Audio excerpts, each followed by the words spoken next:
प्रधानमन्त्री प्रचण्डका सबै कार्यक्रम 4 दिनका लागि स्थगित। प्रधानमन्त्री 3 दिन शोकमा बस्ने काजक्रिया भने नगर्ने। प्रधानमन्त्री पत्नी सीता दाहालप्रति श्रद्धाञ्जली अर्पण गर्न बालुवाटारमा शुभेच्छकहरूको भिडभाड। आज भानु जयन्तीको अवसरमा आज गण्डकी प्रदेशमा सार्वजनिक बिदा। मिटर ब्याज सम्बन्धी विधेयक पास भएकोमा गृहमन्त्री नारायण काजी श्रेष्ठले दिए राष्ट्रिय सभालाई धन्यवाद। राष्ट्रिय स्वतन्त्र पार्टी नेकपा एमालेको पछि लागेको छैन, लाग्दैन पनि भन्दै रवि लामिछानेको टिप्पणी। नेपालको असंलग्न परराष्ट्र नीति कमजोर बनेको नेकपा माओवादी केन्द्रका नेता देव गुरुङको भनाई। राप्रपाका सबै तहका 40 वर्षसम्मका युवा सहभागी गराइने अध्यक्ष राजेन्द्र लिङदेलको घोषणा। अर्थतन्त्र सुधार्न लाग्नुपर्ने बेलामा अर्थमन्त्री र गभर्नर बीच भालेको जुधाइ। भुटानी शरणार्थी प्रकरणमा साना फरार माप्री फन्दामा दोस्रो चरणको अनुसन्धान भने सुस्त। विद्युतीय व्यापार विधेयक 2080 माथि विचार गरियोस् भन्ने प्रस्ताव सर्वसम्मतले स्वीकृत। लुम्बिनीको केबल कारमा 1 महिनामा 30,000 पर्यटक, 7% भारतीय। सीता दाहालको निधनमा दिएको अभिव्यक्तिप्रति डाक्टर तोसीमा कार्कीले मागिन् माफी। आखिर के भनिन् त्यसबारे सम्पूर्ण जानकारी। चितवनमा विपदको पूर्वानुमान। बाढी र पहिरोका कारण 1,66,000 मानिस प्रभावित हुने। उता झापामा विटण्ड। जहाज खरिद गर्नु मेरो निजी स्वार्थ छैन, राष्ट्रिय आवश्यकता भएको मन्त्री सुधन किराँतीको भनाई। नक्कली भुटानी शरणार्थी प्रकरणमा भुटानी नेता रिजाललाई बयान फेर्न दबाव, न्यानो ओछ्यान दिन माग। नेकपा एमालेको कार्यालय बैठक आज बस्दै सचिवालयको बैठकका एजेन्डा तय गरिने। सुशासन स्थापनाका लागि सरकारको अभियानले विश्राम नलिने गृहमन्त्री नारायण काजी श्रेष्ठको निकै कडा घोषणा। नेपाली सेनाको संख्या घटाउने सरकारको कुनै सोच र योजना नभएको रक्षामन्त्री पूर्णबहादुर खड्काको टिप्पणी। सुर्खेतका मिटर ब्याज पीडित भन्छन्, भक्कानिँदै भन्छन् बाँचौँ साहु र कानुनको डर, मरौ बालबच्चाको पीर। दिल्लीमा बाढी र पहिरोको बेलहाल। यमुना नदीले तोड्यो सबै रेकर्ड। उच्च स्थानका विद्यालय भए बन्द। साताको अन्तिम दिन दोहोरो अङ्कले घट्यो सेयर बजार। 3 बैंकको डिभेन्चरमाथि लाग्यो सर्किट। र इन्जुरी समयमा सावित्राले गोल गरेपछि बङ्गलादेशसँग नेपालको कठिन बराबरी। भारतीय टिभी च्यानलले मानेनन् नेपालको आलाकास्ट प्रणाली। प्रशासन रोकिने चेतावनी।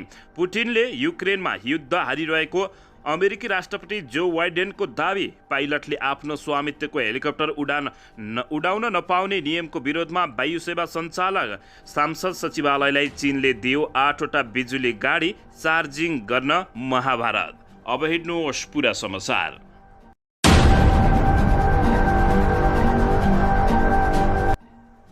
दर्शक महानुभावहरू नमस्कार। नेपाली न्युज टिभीको न्युज बुलेटिन खबरमा यहाँहरूलाई हार्दिक स्वागत छ। सदाझै आज पनि तपाईँहरूमा देश तथा विदेशका महत्त्वपूर्ण समाचार अपडेटका साथ उपस्थित भइसकेका छौँ। दर्शक महानुभावहरू हामीलाई तपाईँहरूले कहाँदेखि हेर्दै हुनुहुन्छ नेपाल भए जिल्ला र ठाउँको नाम लेख्नुहोला। यदि विदेशमा हुनुहुन्छ भने आफू रहेको देशको नाम पनि लेख्न नभुल्नुहोला र हाम्रो च्यानल नेपाली न्युज टिभीलाई अहिलेसम्म पनि सब्सक्राइब गर्नुभएको छैन भने सब्सक्राइब गर्नुहोला, साथै सँगै रहेको बेल आइकनलाई दबाउन पनि नभुल्नुहोला। आउनुहोस् दर्शक महानुभावहरू आजको पहिलो तथा विशेष खबरतर्फ लागौं। दर्शकबिन पत्नी वियोगमा परेका प्रधानमन्त्री पुष्पकमल दाहाल प्रचण्डले 3 दिनसम्म शोकमा बस्ने भएका छन्। आउँदो 30 गतेबाट उनी नियमित काममा फर्किने प्रधानमन्त्रीको सचिवालयले जानकारी दिएको छ। प्रधानमन्त्रीका प्रेस संयोजक सूर्य किरणले 3 दिनसम्म प्रधानमन्त्री निवासमै रहने जानकारी दिएका छन्। प्रधानमन्त्री ज्यू 30 गतेपछि पूर्ववत सक्रिय हुनुहुनेछ। उनले भने प्रधानमन्त्री पत्नी सीता दाहालको अस्ति नार्भिक अस्पतालमा निधन भएको थियो। उनको राजकीय सम्मानसहित पशुपति आर्यघाटमा अन्त्येष्टि गरिएको थियो। हिन्दू संस्कार अनुसार नै दाह संस्कार गरिएको हो। अन्य काजक्रिया भने हिन्दू संस्कार अनुसार नगरिने बताइएको छ। प्रधानमन्त्रीको परिवारमा कसैले पनि नुन बारेका छैनन्। प्रधानमन्त्री प्रचण्डका भाइ नारायण दाहालले हिन्दू संस्कारमा हुने 13 दिनको काजक्रिया नगरिने बताएका हुन्। उहाँ भोलिसम्म 3 दिन शोकमा बस्नुहुन्छ, तर हिन्दू संस्कारको काजक्रिया गरिएको छैन। उनले भने यसअघि प्रचण्ड पुत्र प्रकाश दाहालको निधन हुँदा पनि काजक्रिया नगरिएको अवस्था रहेको थियो। भाइ दाहालले भने जस्तो जस्तो प्रकाशको बेलामा गरिएको थियो अहिले पनि त्यही नै हुने हो। कम्युनिस्टले धर्म नमान्ने भएकाले प्रचण्ड परिवारले सीताको काजक्रिया नगर्ने भएको हो। बरु 7औं दिनमा एउटा शोक सभा राख्ने तयारी गरिएको दाहालले जानकारी दिएका छन्। निश्चित भइसकेको छैन तर 7औं दिनमा शोक सभा राख्ने तयारीमा चाहिँ छ उनले भने। बालुवाटारमा हिजो बिहानैदेखि बाक्लो संख्यामा आगन्तुकहरू श्रद्धाञ्जली तथा समवेदनाका लागि आइरहेका छन्। सीतालाई लिखित श्रद्धाञ्जली दिन शोक पुस्तिका राखिएको छ। भेट्न आउनेहरूका लागि बिहान 8 बजेदेखि 10 बजेसम्म र बेलुका 4 बजेदेखि 6 बजेसम्म समय छुट्याइएको थियो। दर्शकबिन माओवादीका अधिकांश नेताहरू हिजो बालुवाटारमा उपस्थित भएका थिए। यस्तै कूटनीतिक नियोगका केही प्रतिनिधिहरू पनि आएर शोक पुस्तिकामा हस्ताक्षर गरेका छन्। आगन्तुकहरूका लागि छुट्याइएको समय प्रधानमन्त्री तथा छोरीहरू बाहिर बसेर भेटवार्ता गरिरहेका बताइएको छ। दर्शकबिन यसैबीच आज भानु जयन्तीको अवसरमा गण्डकी प्रदेश सरकारले शुक्रबार सार्वजनिक बिदा दिएको छ। प्रदेश मन्त्री परिषदको 2079 चैत 8 गतेको निर्णय अनुसार प्रदेश राजपत्रमा प्रकाशित सार्वजनिक बिदा सम्बन्धी सूचना बमोजिम भानु जयन्तीका अवसरमा आज शुक्रबार बिदा दिएको हो। भानु जयन्तीको अवसरमा आज प्रभात फेरी प्रवचन पुरस्कार वितरण लगायतका कार्यक्रमहरू आयोजना गरिएको छ। भानु नगरपालिका 4 सुदीर घाममा विक्रम सम्वत 2018-71 असार 29 गते जन्मिएका आचार्यको 1925 असोज 6 गते निधन भएको मानिएको छ। नेपाली साहित्यका प्राथमिक कलाका प्रतिनिधि कविका रूपमा परिचित भानुभक्त वाल्मीकि रामायणका अनुबन्धकका रूपमा प्रख्यात रहेका छन्। मोतीराम भट्टले उनलाई पहिलोपटक नेपाली भाषाका आदिकवि उपाधि समेत दिएका छन्। भानुभक्तले प्रश्नोत्तर, भक्तमाला, बद्ध शिक्षा लगायतका कृति लेखेका छन्। उनका पाण्डुलिपिलाई संग्रह गरेर मोतीराम भट्टले पुस्तककारमा प्रकाशित गरेपछि उनी नेपाली साहित्यमा चिनिएको बताइएको छ।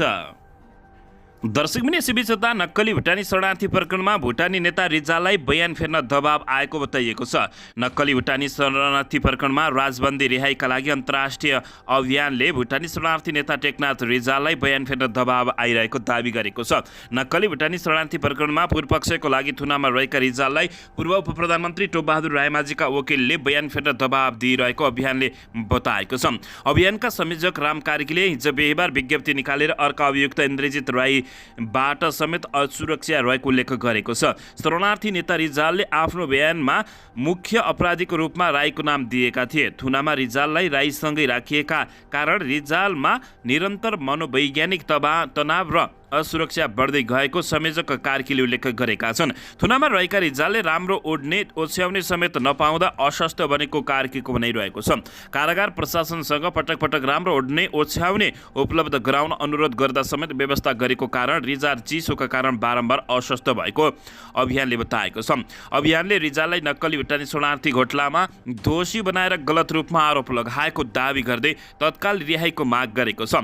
भुटानी मानव अधिकारी समेत रहेका रिजाललाई रिहाई नगर्दासम्म उनीहरूले अदालती बयानमा नाम लिएका बन्दीहरूबाटै बेग्लै र चिसो नभएको छुट्टै कोठामा राख्न समेत अभियानले माग गरेको छ। त्यस्तै रिजाललाई कोठामा न्यानो राख्न पर्याप्तसँग सुत्ने सामग्री उपलब्ध गराउन माग समेत राखेको अभियानले अपरिचित व्यक्तिले रिजाललाई भेट्न खोजे रिजालसँग परामर्श लिएर मात्रै अनुमति दिनुपर्ने बताइएका छन्। रिजालको नाजुक स्वास्थ्य र वृद्ध अवस्थाका कारण आवधिक रूपमा चिकित्सक जाँचहरू प्रावधान गर्न र जेलमा उचित सुरक्षा समेत प्रदान गर्न उनीहरूले माग गरेका छन्। राष्ट्रिय र अन्तर्राष्ट्रिय मानव अधिकार निकायहरू नागरिक समाजका नेताहरूलाई कारागारमा रिजाललाई भेट्न र ससमयमा आफ्नो स्वास्थ्य अवस्थाबारे सोधपुछ गर्ने व्यवस्था मिलाउन पनि अभियानले अनुरोध गरेको छ। यसैबीच नेपालीलाई नक्कली भुटानी शरणार्थी बनाई अमेरिका लैजाने भन्दै ठगी गर्ने गिरोहका थप 1 जना पक्राउ परेका छन्। ठगीमा संलग्न फरार रहेका केशव तुलाधार पक्राउ परेका काठमाडौँ उपत्यका अपराध अनुसन्धानले जानकारी दिएको छ। दर्शकबिन यसैबीच यता उपप्रधान तथा गृहमन्त्री नारायण काजी श्रेष्ठले मिटर ब्याज सम्बन्धी विधेयक पास भएकोमा राष्ट्रिय सभालाई धन्यवाद दिएका छन्। बिहीबार विनियोजित बजेटमाथि सांसदहरूले उठाएको प्रश्नमा जवाब दिन राष्ट्रिय सभामा उपस्थित भएका श्रेष्ठले मिटर ब्याज जस्तो समान्ति शोषणको अवशेषलाई अन्त्य गर्ने राष्ट्रिय सभाले भूमिका खेलेको भन्दै धन्यवाद दिएका छन्। उनले भने अनुचित लेनदेन अर्थात् मिटर ब्याजी सम्बन्धी विधेयक पारित भएको छ। यस ऐतिहासिक काम समान्ति शोषणको अवशेषलाई अन्त्य गर्ने सभामा यो सदनको पहल कदमीका निमित्त सम्मानित सदन सभा अध्यक्षज्यू र माननीय सदस्यहरूलाई म धन्यवाद व्यक्त गर्न चाहन्छु। गृहमन्त्री नारायण काजी श्रेष्ठले यस्तो बताएका हुन्। यसैबीच गृहमन्त्री नारायण काजी श्रेष्ठले सुशासन स्थापनाका लागि सरकारले अभियानलाई विश्राम नदिने बताएका छन्। बिहिबार राष्ट्रिय सभाको बैठकलाई सम्बोधन गर्दै मन्त्री श्रेष्ठले देशको समृद्धिको लक्ष्य हासिल गर्ने पूर्व शर्त सुशासन भएको भन्दै सरकारको अभियानले विश्राम नलिने स्पष्ट पारेका छन्। सरकारले सुशासन, समृद्धि र सामाजिक न्यायलाई केन्द्रबिन्दुमा राखेर अगाडि बढाइएको समेत उल्लेख गरेका छन्। मन्त्री श्रेष्ठले धनी र गरिब तथा सम्पन्न र विपन्नलाई छुट्टा छुट्टै कानुन हुँदैन भन्ने प्रमाणित गर्ने दाबी समेत गरेका छन्। यसैगरी उपप्रधानमन्त्री तथा रक्षामन्त्री पूर्णबहादुर खड्काले मुलुकको अखण्डता, राष्ट्रिय स्वाभिमानको रक्षाका लागि सरकार कटिबद्ध रहेको बताएका हुन्। सेनाको कटौती सम्बन्धमा भने यो कुनै पनि हालतमा हुन नसक्ने मन्त्री खड्काले स्पष्ट पारेका छन्। संविधानले दिएको जिम्मेवारी पूरा गर्न नेपाली सेना सधैँ क्रियाशील रहेको मन्त्री खड्काले उल्लेख गरेका हुन्। दर्शकबिन यसैबीच यता राष्ट्रिय स्वतन्त्र पार्टीका सभापति रवि लामिछानेले आफ्नो पार्टी नेकपा एमालेको पछि नलागेको बताएका छन्। सिंहदरबार स्थित पार्टी संसदीय दलको कार्यालयमा बिहिबार पत्रकारहरूसँग कुराकानी गर्दै सभापति लामिछानेले राष्ट्रिय स्वतन्त्र पार्टीलाई प्रमुख प्रतिपक्षी दल नेकपा एमालेको पछि लागेको भाष्य निर्माण गर्न खोजिएको बताएका छन्। आफूहरू सरकारको स्थायित्वको पक्षमा रहेको उल्लेख गर्दै उनले प्रतिनिधि सभाको चौथो ठुलो दल रासपा छिट्टै प्रतिपक्षमा बस्ने र को दावी गरेका छन्। उनले कुनै पनि दलको पछि लाग्ने र उनीहरूका एजेन्डा बोक्ने पक्षमा आफूहरू नरहेको समेत स्पष्ट पारेका छन्। पुराना पार्टीहरूसँग विभिन्न चरणमा सहकार्य गर्दा उनीहरूसँगै गएको आरोप लागेको भन्दै उनले आफ्नो निर्णयमा चलिरहेको स्पष्ट पारेका छन्। जनजीविकाका सुझाव मुद्दामा नेकपा एमालेसँग कुरा मिल्न जाने तर एमालेको पछि रासपा नलागेको रवि लामिछानेको भनाइरहेको छ। सरकारमा सहभागी हुन प्रस्ताव आइरहेको तर तत्काल सरकारमा सहभागी हुने योजना नरहेको उनको भनाइरहेको छ। त्यसबारे पार्टीमा छलफल पनि नचलाएको उनले बताएका छन्। सत्तापक्षका दोस्रो र तेस्रो तहका नेताहरूले सहयोग मागे पनि ती प्रस्तावलाई आफूले गम्भीरतापूर्वक नलिएको समेत रवि लामिछानेले बताएका छन्। दर्शकबिन यसैबीच यता नेकपा माओवादी केन्द्रका महासचिव देव गुरुङले असमङ्ग परराष्ट्र नीति कमजोर बन्दै गइरहेको जिकिर गरेका छन्। बिहिबार भक्तपुरमा आयोजित चिनिया कम्युनिस्ट पार्टी अन्तर्राष्ट्रिय विभागले नेपाल चीन रेशमी सहकार्य समुन्नत भविष्यका लागि सहयात्रा कार्यक्रमलाई सम्बोधन गर्दै उनले यस्तो बताएका हुन्। महासचिव देव गुरुङले राष्ट्र, देश र जनताको भन्दा पनि नेता दलहरूको स्वार्थमा बढी केन्द्रित हुँदा असंलग्न परराष्ट्र नीति कमजोर बन्दै गइरहेको बताएका छन्। गुरुङले पछिल्लो समय पञ्चशीलको सिद्धान्त र स्वतन्त्र परराष्ट्र नीति कमजोर बन्नुको कारण दबाव र प्रभावमा पर्दै जाने स्थिति रहेको बताएका छन्। उनले असंलग्न आन्दोलनलाई अगाडि बढाउनको सट्टामा पक्षधारता बन्ने ढङ्गको प्रवृत्ति बढ्दै गइरहेको भन्दै आपत्ति समेत जनाएका छन्।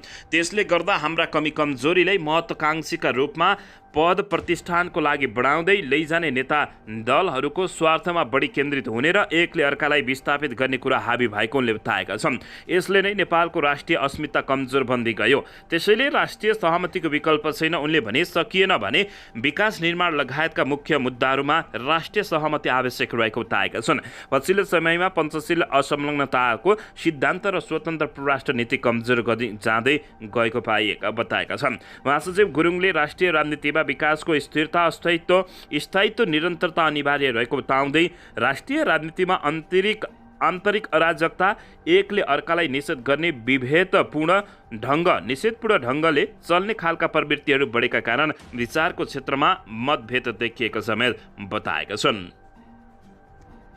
दर्शकबिन यसैबीच राष्ट्रिय प्रजातन्त्र पार्टीका अध्यक्ष राजेन्द्र लिङदेलले पार्टीको सबै तहमा 40 वर्षसम्मका युवाहरूको अनिवार्य सहभागिता गराइने बताएका छन्। राप्रपा अब नवीन राप्रपा कार्ययोजना अन्तर्गत जनताका घर दैलोमा राप्रपाका केही मूलभूत मुद्दाहरू सार्वजनिक गर्न पार्टीद्वारा हिजो यहाँ आयोजित पत्रकार सम्मेलनमा अध्यक्ष राजेन्द्र लिङदेलले केन्द्रीय कार्य समितिमा 40 तथा कार्य सम्पादन समितिमा कम्तीमा 7 जना विभिन्न प्रक्रियाबाट अनिवार्य 40 वर्षसम्मका युवाहरूको प्रतिनिधित्व गराइने बताएका छन्। आगामी 6 महिनाभित्रमा पार्टीको सबै तहमा 33% महिलाहरूको संख्या सुनिश्चित गर्ने उनको भनाइरहेको छ।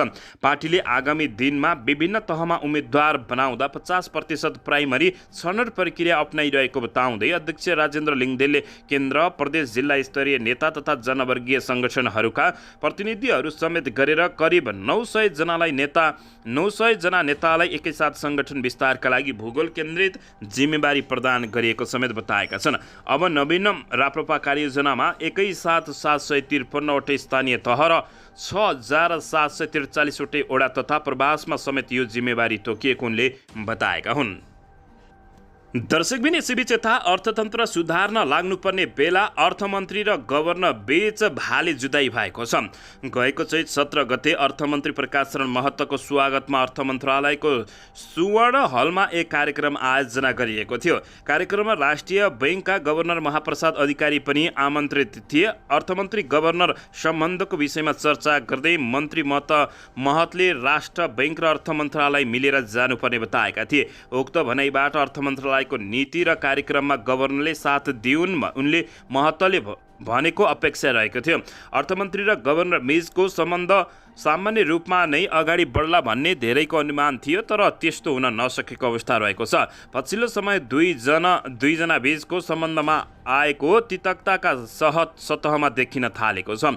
अर्थमन्त्री जनार्दन शर्मा हुँदा गभर्नर अधिकारीसँगको सम्बन्ध तनावपूर्ण नै बनेको थियो। शर्मा अधिकारीलाई पदबाट बर्खास्त गर्ने सम्मानको कदम चाल्न अग्रसर रहेका थिए, तर अदालतले त्यो कुरालाई साथ नदिएको अवस्था रहेको थियो। सम्बन्ध सुमधुर होस् पनि कसरी अधिकारीलाई नियुक्त गर्ने तत्कालीन नेकपा एमालेका अध्यक्ष केपी शर्मा ओली अध्यक्ष नेतृत्वको सरकार रहेको थियो। सोही राजनीतिको विकृतिसँग संस्कृतिको प्रभाव अहिले पनि देखिन थालेको छ। महत आएपछि त्यो हदको अवस्था प्रतिस्पर्धा र समानान्तर ढङ्गले वित्तीय प्रशासन सञ्चालन गर्ने प्रयास नहोला भन्ने अपेक्षा गरिएको थियो, त्यो हुन नसकिरहेको अवस्था हो। अर्थमन्त्रीले राष्ट्र बैङ्कका काम कारबाहीहरूलाई लिएर सार्वजनिक कार्यक्रममै टिप्पणी गर्न थालेपछि आर्थिक मन्दीको विषय अवस्थाबाट गुज्रिरहेको अर्थव्यवस्था अझै जटिलतातर्फ धकिलिने हो कि भन्ने चिन्ता समेत बढ्न थालेको छ। दर्शकबिन यसैबीच अर्थतन्त्र सुधार गर्न लाग्नुपर्ने बेलामा अर्थमन्त्री र गभर्नर बीच भाले जुदाईले नेपाली जनताहरू पिल्सिएका छन्। यसबारे तपाईँहरूले के भन्न चाहनुहुन्छ? प्रतिक्रिया दिन नभुल्नुहोला। दर्शकबिन यसैबीच यता विद्युतीय व्यापार विधेयक 2080 माथि विचार गरियोस् भन्ने प्रस्ताव सर्वसम्मतले स्वीकृत भएको छ। राष्ट्रिय सभाले विद्युतीय व्यापार विधेयक 2080 माथि विचार गरियोस् भन्ने प्रस्ताव सर्वसम्मतले स्वीकृत गरेको हो। राष्ट्रिय सभाको हिजोको बैठकमा उद्योग वाणिज्य तथा आपूर्ति मन्त्री रमेश रिजालले उक्त विधेयकमाथि विचार गरियोस् भन्ने प्रस्ताव प्रस्तुत गरेका थिए। उक्त प्रस्तावमाथिको छलफलमा उठेका प्रश्नको जवाब दिँदै उनले सो विधेयक संसदीय समिति मार्फत व्यापक छलफल गरी परिष्कृत विधेयकका रूपमा निर्माण गर्न सांसदहरूसँग आग्रह गरेका थिए। यो विधेयक यथास्थितिमा पारित हुन गइरहेको छैन, मन्त्री रिजालले भनेका छन्। संसदीय समितिमा पठाएर विस्तृत छलफल गराएर आएको परिष्कृत विधेयकलाई दुवै सदनबाट पारित गर्ने गरी हामीले कार्यक्रम राखेका छौँ। उनले भने राष्ट्रिय सभा अध्यक्ष गणेश प्रसाद तिमल सिन्हाले उक्त विधेयकमाथि संशोधन प्रस्ताव राख्न चाहने सदस्यहरूले राष्ट्रिय सभाको विधेयक शाखामा संशोधन दर्ता गर्न सक्ने जानकारी गराएका हुन्। राष्ट्रिय सभाको अर्को बैठक असार 29 गते बिहान 11:16 बजे बस्ने जानकारी प्राप्त भएको छ। दर्शकबिन यसैबीच आउन सरको समाचारतर्फ लागौँ। नेकपा एमालेको केन्द्रीय कार्यालयको बैठक आज बस्ने भएको छ। असार 30 गते डाकिएको सचिवालय बैठकका एजेन्डा तय गर्नका लागि बैठक शुक्रबार दिउँसो 3 बजे पार्टी मुख्यालयमा बस्न लागेको केन्द्रीय कार्यालय सचिव डाक्टर भीष्म अधिकारीले जानकारी दिएका छन्। नेकपा एमाले अध्यक्ष केपी शर्मा ओलीले पार्टीको आन्तरिक जीवनका सम्बन्धमा पार्टी उपाध्यक्षसँग बिहीबार छलफल गरेका छन्। बैठकमा अध्यक्ष ओलीले पार्टीको आन्तरिक जीवन सुदृढीकरण र आगामी सचिवालय बैठकका विषयमा छलफल गरेका थिए। छलफलमा वरिष्ठ उपाध्यक्ष ईश्वर पोखरेल, उपाध्यक्षहरू अष्टलक्ष्मी साकी, रामबहादुर थापा, सुरेन्द्र पाण्डे, युवराज ग्यावाली, सुभाष चन्द्र नेमाङ र विष्णुप्रसाद पौडेल सहभागी भएको जानकारी प्राप्त भएको छ। दर्शकबिन यता भारतीय टिभी च्यानलले नेपालीको आलाकाट प्रणाली नमानेपछि यति बेला निकै ठुलो हङ्गामा मचिएको छ। भारतीय सशुल्क पे टिभी च्यानल प्रसारक संस्थाहरूले नेपालको आलाकाट प्रणाली लागू गर्न सहयोग नगर्ने सङ्केत गरेका छन्। सरकारले 28 असारसम्म विदेशबाट पैसा तिरेर खरिद गरिने विदेशी च्यानलहरूले बुके च्यानलहरूको बन्डल र यस्तो बुकेमा रहने च्यानलको प्रत्येक च्यानलको छुट्टा छुट्टै मूल्य बुझाउनु पर्ने नियम बनाए पनि केही पनि तयार नभएको अवस्था रहेको छ। सोनी, जी डिस्कभरी, स्टार क्लक्स, एचबीओ लगायतका विदेशी च्यानलका प्याकेजहरू दिनेहरूले बुकेहरू सुरुको मूल्य र बुकेमा हुने च्यानलहरूप्रतिको एकाइ मूल्य प्रस्ताव नगरेका हुन् भने यस्ता च्यानलले नेपालमै प्रतिनिधिहरू तोकेका छन्। उनीहरूले यस्तो च्यानलका प्याकेज यहाँका टेलिभिजन सेवा वितरकहरूलाई बेच्ने गरेका छन्, तर उनीहरू सरकारले मागे अनुसार बोकेर त्यसको मूल्य बुझाउन तयार नभएका हुन्। यसले गर्दा सरकारले 1 साउन गतेदेखि लागू हुने गरी निर्णय गरेको आलाकाट प्रणाली अन्यलमा फँसेको हो। सञ्चार तथा सूचना प्रविधि मन्त्रालय स्रोतका अनुसार सरकारले दिएको समय सीमाभित्र कुनै पनि सशुल्क पे टिभी प्रसारक संस्थाहरू मूल्य सूची लिएर नआएको अवस्था रहेको छ। सञ्चार तथा सूचना प्रविधि मन्त्रालयले 15 चैत 2079 टेलिभिजन टिभी सेवामा आलाकाट मूल्य प्रणाली लागू गर्ने गरी निर्णय गरेको थियो। दर्शक महानुभाव, यसबारे तपाईँहरूले के भन्न चाहनुहुन्छ? दर्शकबिन, यता बङ्गलादेशसँगको 2 मैत्रीपूर्ण अन्तर्राष्ट्रिय फुटबल खेलको श्रृङ्खला अन्तर्गत पहिलो खेलमा नेपाली महिला राष्ट्रिय फुटबल टोलीले 1-1 को बराबरी खेल खेलेको छ। दोस्रो हाफको इन्जरी समयको पहिलो मिनेटमा सावित्र भण्डारीले गोल गर्दै खेल बराबरी गरेकी हुन्। त्यसअघि 65औं मिनेटमा बङ्गलादेशले कप्तान रबिना खातुनको गोलमा अग्रता पाएको थियो। त्यसपछि नेपालकै कप्तान तथा गोलरक्षक एलिन्जा तुम्बापुले 1-1 बङ्गलादेशी खेलाडीलाई निराशा बनाएकी थिए। दर्शकबिन, इन्जुरी समयमा सावित्राले गोल गरेपछि बङ्गलादेशसँग नेपालले बराबरी गरेको खबर प्राप्त भएको छ। दर्शकबिन, यसैबीच यता पाइलटले आफ्नो स्वामित्वको हेलिकप्टर उडाउन नपाउने नियमको विरोधमा वायु सेवा सञ्चालक लागेको छ। पाइलटले आफ्नो स्वामित्वमा रहेको हेलिकप्टर सञ्चालन गर्न नपाउने नियमको वायु सेवा सञ्चालकहरूले विरोध गरेका छन्। उडान सुरक्षाका लागि भन्दै नेपाल नागरिक उड्डयन प्राधिकरणले कम्पनीको सेयर सदस्य रहेका पाइलटहरूलाई हेलिकप्टर उडानमा प्रतिबन्ध लगाएको थियो। मङ्गलबार सोलुखुम्बुमा मनाङ एयरको हेलिकप्टर दुर्घटना भएपछि प्राधिकरणले बुधबार थप सुरक्षाको लागि 5 बुँदे निर्णय गरेको छ। प्राधिकरणले नेपालको आकाशमा हुने हेलिकप्टर उडानलाई थप सुरक्षित व्यवस्थित गर्न नयाँ नियम बनाइएको जानकारी दिएको छ। प्राधिकरणको निर्णय छ, सेयर सदस्यको लगानीकर्ताका रूपमा हेलिकप्टर कम्पनीमा संलग्न भई हाल उडान सञ्चालन गर्दै आएका हेलिकप्टर चालकहरूलाई व्यावसायिक उडान सञ्चालनमा रोक लगाउने भनिएको छ। हेलिकप्टर र स्टोल दुर्गम विमानस्थलमा हुने दैनिक उडान गतिविधिलाई नियमित रूपमा सुपरिवेक्षण तथा नियमन गर्न एक कमिटी गठन गर्ने निर्णय गरिएको छ। यता हेलिकप्टरको उडान सम्बन्धी हाल विभिन्न विमानस्थलहरूबाट भइरहेको अनुमति कार्य चालु मनसुन अवधिक साप्ताहिक रूपमा समीक्षा गरी प्राविधिक प्रधान कार्यालयबाट नै प्रदान गर्ने निर्णय गरिएको जानकारी प्राप्त भएको छ। यता हेलिकप्टरको उडान सञ्चालन अनुमति दिँदा प्रस्थान बिन्दु वा अवतरण बिन्दुमध्ये कम्तीमा एक स्थान बिन्दु विमानस्थल हुनुपर्ने समेत उल्लेख गरिएको छ। चालु मनसुन अवधिभर जसमा माउन्टेन उडान, सिलिङ उडान तथा पुष्प ब्रिज जस्ता विशेष प्रकृतिका हेलिकप्टर उडान निषेध गरिएको समेत जानकारी प्राप्त भएको छ। दर्शकबिन, यसैबीच यता सांसद सचिवालयलाई चीनले 8वटा बिजुली गाडी दिएको छ, तर चार्जिङ गर्न भने महाभारत परेको छ। चीनले नेपालको सङ्घीय सांसदका लागि भनेर 8वटा बिजुली गाडी उपहार दिएको छ। झन्डै 3.5 करोड रुपियाँ पर्ने ती गाडी सोमबार रसुवागढी नाकाबाट नेपाल भित्राइएको हो। एसयुभीको 3वटा कार र E6 6वटा गाडी आपसी सहयोग आदान प्रदान अन्तर्गत दिएको हो। तत्कालीन सभामुख अग्निप्रसाद सापकोटाको निमन्त्रणमा अघिल्लो वर्ष भदौ 27 गतेदेखि 30 गतेसम्म 3 दिने नेपाल भ्रमणमा आएका चिनिया समकक्षी ली चान्सु भेज आपसी सहयोग आदान प्रदान बारे छलफल भएको थियो। सोही भेटपछि चीनले नेपालको सांसदलाई विद्युतीय कार उपलब्ध गराएको हो। सांसद सचिवालयका प्रवक्ता इकराम गिरीले तत्कालीन सभामुख अग्निप्रसाद सापकोटाको निमन्त्रणमा नेपाल भ्रमणमा आएका समकक्षी बीचको छलफलका क्रममा चीनको तर्फबाट ती गाडीहरू सहयोग स्वरूप उपलब्ध भएको जानकारी दिएका छन्। सेन्सर जडित यी विद्युतीय कारहरू सभामुख उपसभामुख राष्ट्रिय सभाध्यक्ष महासचिव लगायत संसदका उच्च अधिकारीहरूको सवारीमा प्रयोग गर्ने सांसद सचिवालयको तयारी रहेको छ। तर यसबारे निर्णय भने नभइसकेको सङ्घीय सांसद सवारी विभाग प्रमुख उपसचिव सूरज कुमार दुराले जानकारी दिएका छन्।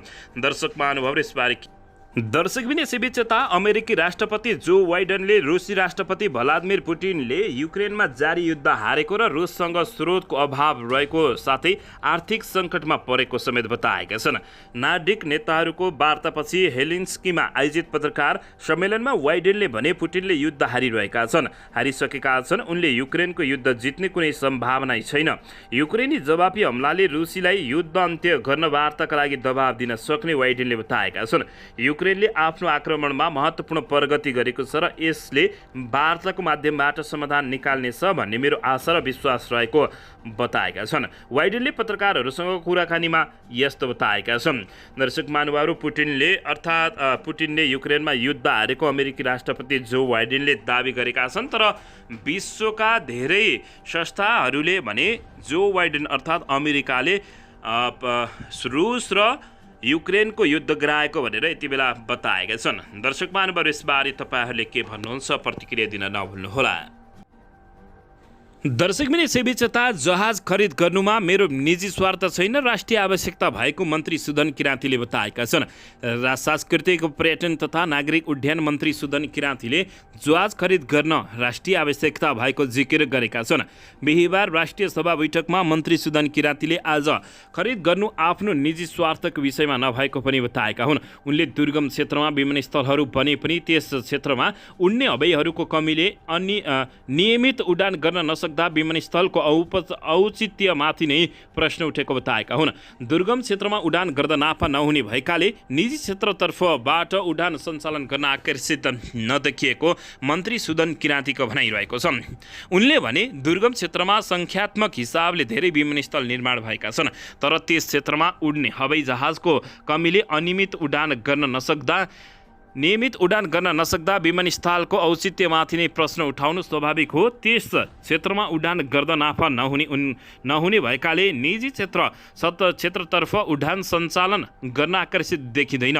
यस तथ्यलाई मध्यनजर गरी नेपाल वायु सेवा निगमले 3वटा साना जहाज खरिद गर्ने प्रक्रिया अगाडि बढाएको छ। उनले भने जहाज खरिद प्रक्रिया मेरो निजी स्वार्थको विषय हुँदै होइन, राष्ट्रिय आवश्यकता हो। कुन प्रक्रियाबाट खरिद गर्ने हो त्यो निगमको विज्ञ र पदाधिकारीले निर्धारण गर्ने कुरा हो। आवश्यक परे सरकारले सहजीकरण गर्न पर्दछ र नेपालको प्रतिकूल कानुन अनुसार परमादेश ढङ्गले जहाज खरिदको प्रक्रिया अगाडि बढाउन मैले निर्देशन दिइसकेको छु, उनले बताएका छन्। यस्तैबीच मन्त्री किराँतीले देशका विभिन्न ठाउँहरूमा विमानस्थल निर्माणको माग भएको उल्लेख गर्दै विमानस्थलको सङ्ख्या थप्ने भन्दा पनि सेवा र गुणस्तर बढाउनेमा जोड दिनुपर्ने समेत दिएको जानकारी प्राप्त भएको छ।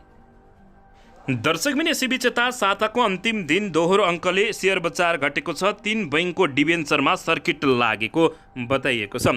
कारोबार हुने साताको अन्तिम दिन सेयर बजारमा दोहोरो अङ्कले गिरावट आएको छ। बुधबार दोहोरो अङ्कले बढेको सेयर बजारमा बिहिबार करेक्सन आएको हो। यस दिन नेप्से 12 अङ्कले घटेर 2084 बिन्दुमा झर्दा सेन्सिटिभ परिसूचक 0.9 अङ्कले घटेर 391 बिन्दुमा बसेको छ। म्युचुअल फन्ड, होटल तथा पर्यटन र बैंक उपसूचक समूह 0 अङ्कले बढ्दा 13 मध्ये 10 उपसूचक रताम्य भएका छन्। बजार दोहोरो अङ्कले घटे पनि त्यसले कारोबारमा भने खासै असर गरेको छैन। बुधबारको तुलनामा कारोबार फेरि बढेको देखिएको जानकारी प्राप्त भएको छ।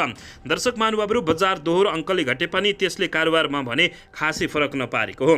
दर्शकबिन यस दिन 296 कम्पनीका 93,82,000 किता सेयर किनबेच हुँदा 3 अर्ब 39 करोड रुपियाँको कारोबार भएको छ।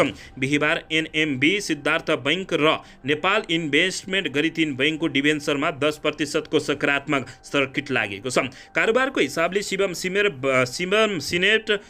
23 करोडका साथ पहिलो स्थानमा रहेको हुँदा सोल्टी होटल 17 करोड सहित दोस्रो स्थानमा रहेको खबर प्राप्त भएको छ। दर्शकबिन यसैबीच सञ्चार तथा सूचना प्राविधि मन्त्री रेखा शर्माले फेसबुक, ट्विटर, युट्युब जस्ता सामाजिक सञ्जाललाई मर्यादित र व्यवस्थित गर्न सरकारले कानुन बनाउने बताएका छन्। बिहिबार राष्ट्रिय सभा बैठकमा मन्त्रालयगत बजेटमाथि सांसदहरूले उठाएको प्रश्नको जवाब दिँदै उनले सामाजिक सञ्जाललाई मर्यादित बनाउन कानुन बनाउने जानकारी दिएका छन्। डिजिटल साक्षरता प्रवर्धन र सामाजिक सञ्जालहरूलाई कानुनी दायरामा लिएर मर्यादित बनाउन सरकारले र मन्त्रालयले काम गरिरहेको जानकारी दिँदै उनले आगामी आर्थिक वर्षमा कानुन ल्याउने बताएकी छन्। कानुन बनाएर नै सामाजिक सञ्जाललाई मर्यादित गर्न ठोस कदम चालिने जानकारी उनले दिएकी छन्। शर्माले राष्ट्रिय साइबर सुरक्षा नीति मन्त्री परिषदमा लैजाने तयारी अन्तिम चरणमा रहेको समेत उल्लेख गरेकी हुन्। दर्शकबिन यता भने उपसभामुख इन्दिरा राणा मगारले समाज परिवर्तनका लागि महिला एक्लैले नसक्ने बताएका छन्। बुधबार काठमाडौँमा चलचित्र बगानको प्रिमियर सोपछि सञ्चारकर्मीहरूसँग कुराकानी गर्दै उनले यस्तो बताएकी हुन्। पुरुषहरूले श्रीमान बितेका महिला र सम्बन्ध विच्छेद भएका महिलाहरू अरू महिला जस्तिकै सम्मानित हुन्छन् भन्न नसोचेसम्म समाज परिवर्तन गर्न नसकिने उनको टिप्पणी रहेको छ। पछाडि बसेर फिल्म हेर्ने भाइहरू हाँसिरहनु भएको थियो। मैले जिस्केर के भने यी भाइहरूले धेरै सिङ्गल मदरहरूको विवाह गर्नुहुन्छ भने यहाँबाट मलाई पुग्छ जस्तो लाग्छ। जबसम्म पुरुषले सुरुवात गर्दैन, जबसम्म छोराहरूले सुरुवात गर्दैनन्, यो समाज परिवर्तन महिलाले मात्रै गर्न नसक्ने उनले बताएका छन्। उनले बताएकी हुन्। प्रिमियर सोपछि बोल्दै गायिका सुनिता दुलालले समाजको कथावस्तु फिल्ममा देखाइएको बताउँदै चलचित्र समाज परिवर्तनको मुख्य भाग बन्नेमा विश्वास रहेको उनको भनाइरहेको छ। अभिनेता रमेश उप्रेतीले चलचित्रले समाज परिवर्तनको भूमिका निभाउने बताउँदै राम्रो भएको बताएके हुन्। दर्शकबिन यसैबीच यता सङ्घीय मामिला तथा सामान्य प्रशासन मन्त्री अमनलाल मोदीले सांसदको यही अधिवेशनभित्रमा सङ्घीय निजामती सेवा ऐन ल्याउने प्रतिबद्धता जनाएका छन्। बिहिबार विनियोजित बजेटमाथि सांसदहरूले उठाएको जिज्ञासाको जवाब दिन राष्ट्रिय सभामा उपस्थित भएका मन्त्री मोदीले यसपटक जसरी पनि ऐन ल्याएरै छाड्ने बताएका हुन्। मैले ऐनमा चासो राखेको छु, देखिएका समस्या समाधान गर्न लागि परिरहेको छु। उनले भने सङ्घीय निजामती सेवा ऐन र अन्य ऐनहरू कसरी चलाउने भनेर प्रधानमन्त्री र उपप्रधानमन्त्रीहरूले पनि छलफल गर्नु भएको छ। उनले छिट्टै सङ्घीय निजामती सेवा ऐन ल्याउने सांसदहरूलाई विश्वास दिलाएका थिए। जसरी पनि सङ्घीय निजामती ऐन सेवा ल्याएरै छाड्ने समेत उनले ठोकुवा गरेका छन्। दर्शकबिन यसैबीच यता घर जग्गा व्यवसायको छाता सङ्गठनले भन्यो ललिता निवास प्रकरणबाट घर जग्गा व्यवसाय प्रताडित बनेको बताएका छन्। नेपाल जग्गा तथा आवास विकास महासङ्घले ललिता निवास प्रकरणबाट घर जग्गा व्यवसाय प्रताडित बनेको बताएको छ। आज एक विज्ञप्ति सार्वजनिक गर्दै महासङ्घले ललिता निवास प्रकरणमा सरकारको धरपकडले घर जग्गा व्यवसाय प्रताडित र धराशायी बनेको बताएको छ। ललिता निवास परिसरको करिब 143 रोपनी सरकारी जग्गा हिनामिना भएको भन्ने प्रकरणमा करिब 406 जना व्यक्तिहरूको नाममा पक्राउ परी जारी भएको छ र यो सूचीमा प्रतिष्ठित उद्योगी एवं व्यवसायीहरू समेतको संलग्नता रहेको भन्ने समाचार प्रति यस महासङ्घको ध्यान आकर्षण भएको छ र महासङ्घको विज्ञप्तिमा लेखिएको छ। जसले गल्ती गर्दछ उनै समाजको भागीदार बन्नुपर्दछ भन्ने मान्यतालाई आधारमा ललिता निवास क्याम्पसभित्रको जग्गाको सन्दर्भमा सम्मानित विशेष अदालतमा र अन्य अदालतमा समेत मुद्दा परि विचाराधीन अवस्थामा रहेको छ। महासङ्घले जारी गरेको विज्ञप्तिमा लेखिएको छ, बुझिन आएकाले सो मुद्दाहरूमा कानुन बमोजिम हुने कुरामा महासङ्घ समेतको समर्थन रहेको बेहोरा अवगत गराउन चाहन्छौँ। जग्गा खरिद गर्दा लाग्ने राजस्व, पास खर्च समेत खरिदारकर्ता बिक्रीकर्ताबाट रकम बुझी पारित हुने जग्गा मालपोत कार्यालयमा रहेको रेकर्ड अभिलेखसँग भिडेको तथ्य प्रमाणित गरी साबिक मुलुकी ऐन रजिस्टर ऐनको महलको 1 नम्बर बमोजिम तथा मुलुकी देवानी मही संहिता 2074 को परिजेच्य 14 दफा 463, 484 समेत व्यवस्था तथा मालपोत ऐन 2034 को दफा 8 बमोजिम हक हस्तान्तरण हुने गरी रजिस्टर पारित हुने व्यवस्था भएकोले सोही कानुनका आधारमा जग्गा खरिद बिक्री हुने कुराको विवाद रहित छ विज्ञप्तिमा उल्लेख गरिएको छ।